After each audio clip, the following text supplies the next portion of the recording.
PFC Mia Tran had been on the ward 6 weeks, and she had already learned that Forward Surgical Team Echo ran on the voice of Major Colt Vickers. He was a big man, broad-shouldered, with a surgeon's confidence that filled every room he entered and left no space for doubt or for anyone standing in his path. In the trauma bay, he moved smoothly and spoke faster, sharp commands, elbows out, instruments called by name before the tech could reach for them. He was good. Everyone at Fob Aldrin knew it. He had the hands and he had the hours, and he carried both like a man who had stopped needing to be reminded. What Major Vickers did not have, Tran had begun to notice: patience for the new nurse. She had arrived at Echo 3 days before Tran herself. Nobody seemed to know where she had transferred from. Her file had come through late, and the assignment sheet listed her only as 1LT Nora Castle, RN, rotation from a stateside surgical unit. She was young, late 20s, dark-eyed, brown hair pulled back without ceremony. She wore her uniform, the way people wear clothes they have stopped thinking about. She said very little in the morning briefings, asked no questions that announced themselves, and kept her station cleaner than anyone else's on the ward. Had decided in the first hour that she was decorative. Tran had watched it happen without quite having words for it. The way he talked over her at the intake board. The way he took the chart from her hands mid-sentence and finished the notation himself, not cruelly, just absent-mindedly. The way a man reaches past someone for a door handle without registering that the person was already reaching. The way he said, during Tuesday's debrief, that he needed nurses who could keep up and not just stand there looking prepared. He had not been looking at Cassell when he said it. He had not needed to. Cassell had not reacted, not once. Tran had watched her for a reaction and found nothing. No tightened jaw, no glance toward the floor, no small flicker of the eyes that meant she was storing it. She just absorbed it and went back to the tray she was setting, and the tray was always ready. And Tran could not figure out why the trays were always set in exactly that particular order. Instruments she hadn't been asked for laid out alongside the ones she had. She asked Castle about it once, Tuesday evening, in the supply corridor, just making conversation. Castle had looked at the tray in her hands for a moment. "You set for the patient in front of you," she said, "and you set for the patient after him.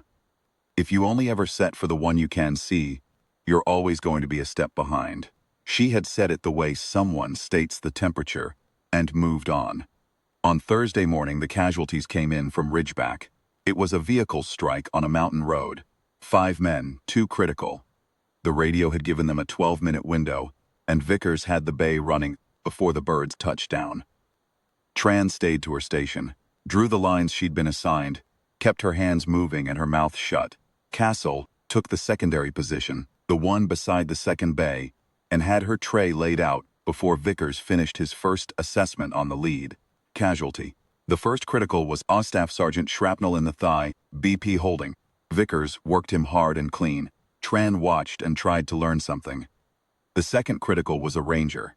A sergeant first class, late 20s, broad through the chest. His uniform, cut away in the bird. He came in with a medic holding pressure on his left side and a number in his eyes that Tran recognized and did not want to name. Tension pneumothorax was what the manifest said. Deviated trachea, absent breath sounds on the left. Pressure building in the chest cavity like a door being forced from the inside. Vickers crossed to him in 3 steps, took the chart, called for the needle. His voice was steady. That was the thing about Vickers. In the work he was steady. Vickers looked at the airway and paused. It was half a second, maybe less. Tran caught it because she had been watching him all week. And she knew his rhythms, and this was not one of them. The ranger's throat had begun to deviate past the point the standard approach accounted for. The anatomy shifted in a way the textbook described, but that most physicians spent careers never seeing. Vickers had seen it before. Tran would learn this later, but not often, and not at this speed. And his hand hung over the tray for just that half second while his training caught up with what his eyes were reporting. In that half second, Castle moved. She did not push anyone. She did not announce herself. She simply stepped into the bay on the left side, her hands already gloved, and she said calmly and without volume, "Sir, I've got the airway. Decompress left, second intercostal, I'll manage the quick approach." Vickers turned and looked at her. "Nurse, Decompression first, she said. The airway is closing. There was something in her voice that was not a request. It was the voice of a person reading coordinates off a grid, flat, informational, futile. Tran felt the whole room shift the way a room shifts when a window opens. Vickers stepped back. He would not be able to explain it later. He stepped back, and Castle's hands were already moving. What happened in the next 4 minutes, Tran would describe in her journal that night as the most focused thing she had ever watched a human being do. Castle's hands did not rush. That was the first thing Tran noticed and could not stop noticing. In a room where speed was survival, Castle's hands moved at exactly the speed required, and not faster. Each motion placed rather than grabbed, the needle decompression executed with a precision that produced the chest sound change in under 10 seconds. She called her steps aloud as she worked, not for Vickers, not for the room, but in a cadence that sounded like a man reading a checklist. In a place where checklists were all that stood between a team and a bad outcome. Then she said something Tran didn't recognize, a short phrase. A code, or what sounded like 1-2 words, clinical but not standard, spoken over the ranger's chest as she positioned for the surgical airway. The ranger's eyes, which had been fixed on the ceiling in the way of a man concentrating very hard on still being there, moved to her face. He looked at her, and then something happened in his face that had nothing to do with the medicine. Recognition, not the foggy, sedation-soft kind. Sharp recognition, the kind that arrives when a person sees something they had stopped expecting to see. He said one word, a whisper, broken by his breathing, clear enough to reach Tran at her station 4 feet away. Cold Bell. Castle did not look up from the airway. "I've got you, Sergeant," she said. "Breathe." He breathed. The airway opened. The decompression held. His pressure began to climb on the monitor, and Tran watched the number move and felt her own chest loosen as it did. Nobody spoke for a moment.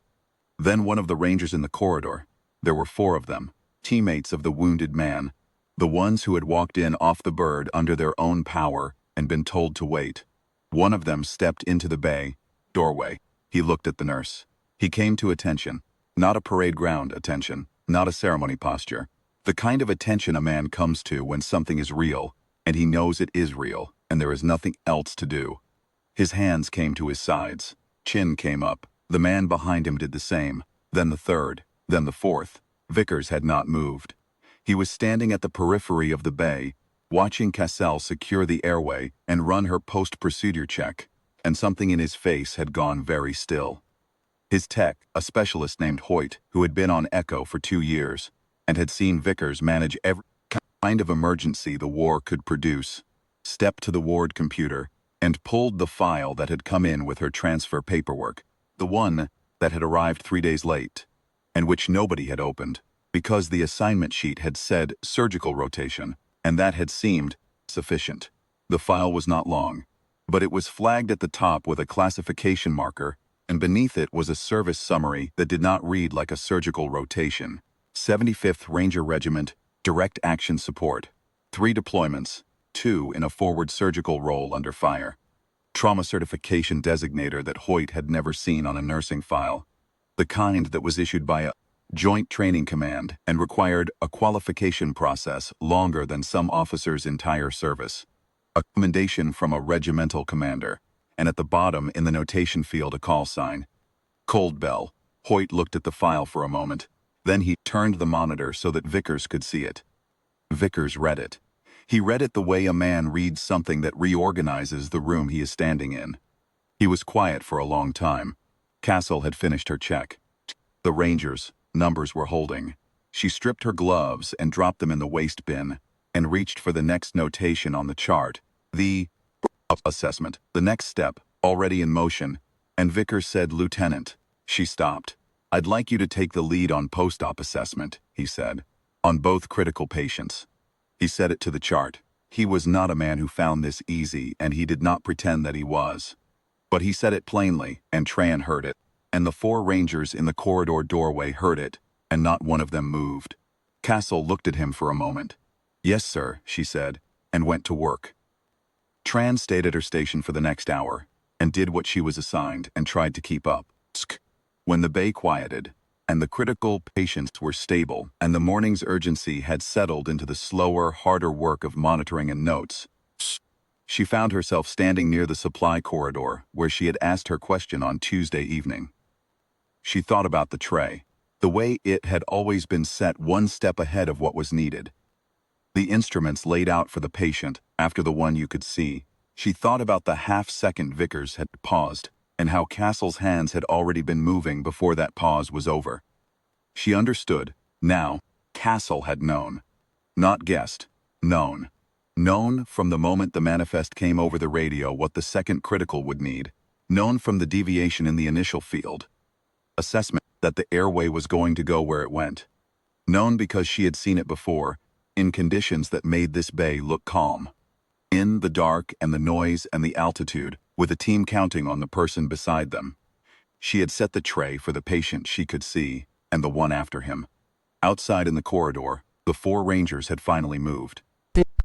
They were gathered near the door to the recovery ward, speaking quietly among themselves. The way soldiers speak when something has happened that they will carry for a long time. One of them, the first one who had come to attention, glanced back through the bay window at the nurse working at the chart, and he did not look away quickly. Tran watched him look. She thought she understood that look too now. It was the look of a man who has been reminded that the uniform he trusts is worn by people he has not finished learning about, that the woman at the next station, the one the room talked over, the one with the quiet hands and the ready tray, might be the reason he was standing. She pulled her own tray to her station and began to reset it. She set it for the patient she could see. Then she added what she thought she'd need for the one after him. It was, she decided, the least she could do.